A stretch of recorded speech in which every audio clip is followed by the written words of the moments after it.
نام خانوادگی. احمد شاکر نژاد معروف به احمد سوزوکی. جرم. سرقت. چی سرقت کردی؟ گوسچه کرده. ای دزد نابکار، ای مجرم خطرناک، بیاید ببرید انگشتاشو قطع کنید نفر بعد. نام خانوادگی. امید مسکری معروف به امید 59. جرم. سرقت بلال. ای مفسد فی الارض، ببرید دستشو هم مچ قطع کنید. بعدی. امیر ناوارد معروف به امیر پلنگ، جیب آخوندو زدم.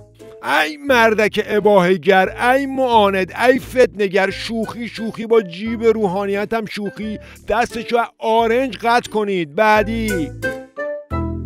کاف لام هستم. جرم اختلاس 3000 میلیاردی. به چه توپل، چه مامان. اختلاس 3000 میلیاردی که جرم نیست قربان، عشق. عجب آقازاده ای، به حاج آقا سلام مخصوص برسون. شما اصلا اینجا چی کار میکنی قربون؟ شما که مجرم نیستی، شما باید بری نماینده مجلس بشی، باید وزیر بشی، رئیس جمهور بشی. بریم اول چای دبش بزنیم، بعد تمریناتو شروع میکنیم. یهو دیدی ولی فقیه هم شدی.